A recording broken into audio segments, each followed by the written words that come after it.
স্বাদে আস্বাদে আহ্লাদে জীবনের প্রতিপদে থাকে যদি ডাটা জমে যায় রান্নাটা। আপনার বাড়ির রান্নাটা কি সবসময় স্বাদে আস্বাদে ভরে থাকে? তাহলে ডাকুন ডাটার রান্নাঘরের টিমকে। থাকুন না যে কোনো জেলায়, আমরা হাজির হয়ে যাব আপনার দোরগোড়ায়। আমাদের হোয়াটসঅ্যাপ নাম্বার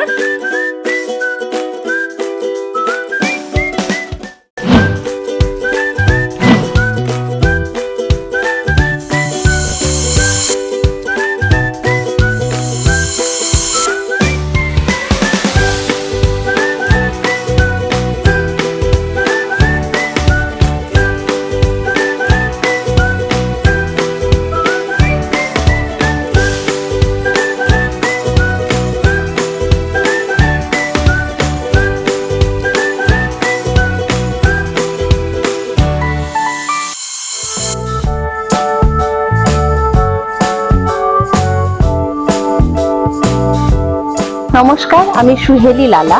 আমি আছি শিউরি বীরভূমে। আজকে আমাদের এখানে এসে উপস্থিত হয়েছে ডাটার রান্নাঘর। এই ডাটার রান্নাঘরে আজকে আমি প্রেজেন্ট করব আমার একটি রান্না, সেটি হলো নবরত্ন কোরমা। আসুন দেখে নিই কি করে তৈরি করছি। দেখে নিচ্ছি উপকরণগুলি। নিয়ে নিয়েছি পনির, নিয়ে নিয়েছি হাফ বয়েল সবজি। এর মধ্যে রয়েছে ফুলকপি, ক্যাপসিকাম, গাজর, সুইট কর্ন, টমেটো, লঙ্কা, বিনস, মটরশুঁটি, আর রয়েছে দুধ আর কেশরের মিশ্রণ, রয়েছে দুধ দিয়ে পোস্ত, চারমগজ, কাজু আর কিশমিশের একটি মিশ্রণ, রয়েছে ঘি, সাদা তেল, কাসুরি মেথি, জিরে গুঁড়ো, ধনে গুঁড়ো, নুন। আমি এখানে ডাটার মশলাগুলোই সকল কিছু ইউজ করছি। চলুন শুরু করে নিই রান্নাটা। কড়াইতে আমরা দিয়ে দিচ্ছি ঘি। ঘিতে আমরা পনির ভেজে নেব। দিয়ে দিচ্ছি সামান্য একটু নুন। একটু লালচে করে ভেজে নিতে হবে। একটু লালচে করে ভাজা হয়ে যাওয়ার পর আমরা পনিরগুলোকে একটি পাত্রে তুলে নিচ্ছি। এবার আমরা এতে দিয়ে দেব সাদা তেল, সাথে দিয়ে দেব 1 চামচ ঘি। এবার আমরা এতে দিয়ে দেব ফোড়ন। এখানে 9 রকম ফোড়ন দেয়া হয়, এই জন্যই রান্নাটির নাম নবরত্ন।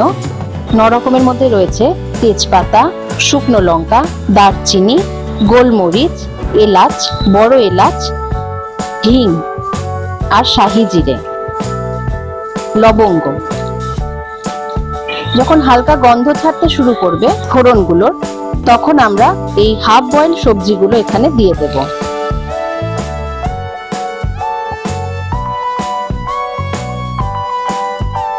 এতে আমরা দিয়ে দেব পরিমাণ মতো ডাটা জিরে গুঁড়ো এবং ডাটা ধনে গুঁড়ো। দিয়ে দেব নুন। নেড়ে চেড়ে খুব ভালো মতো ভাজতে থাকবো। খুব ভালো করে ভাজা হয়ে যাবার পর আমরা এখানে দিয়ে দিচ্ছি পোস্ত, কাজু, দুধ ও কিশমিশ দিয়ে যে বাটাটা তৈরি করে রেখেছিলাম সেটি। দিয়ে দিচ্ছি সামান্য একটু কেশর ও দুধের মিশ্রণ। এর সাথে আবার মিনিট 2 মতো আমরা নাড়তে থাকবো।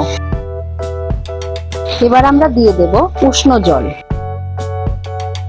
আর পনিরগুলো এতে আমরা ছেড়ে দেব।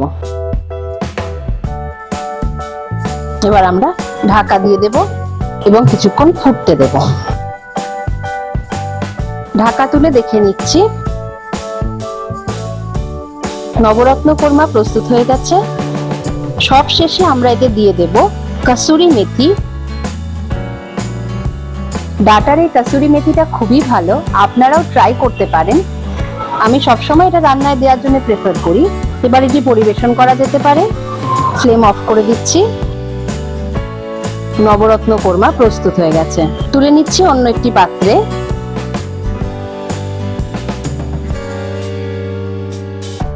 তৈরি হয়ে গেছে আমার নবরত্ন কোরমা। ঠিক এই রেসিপিতে ডাটার মশলার সাথে আপনারাও তৈরি করে নিতে পারেন নবরত্ন কোরমা।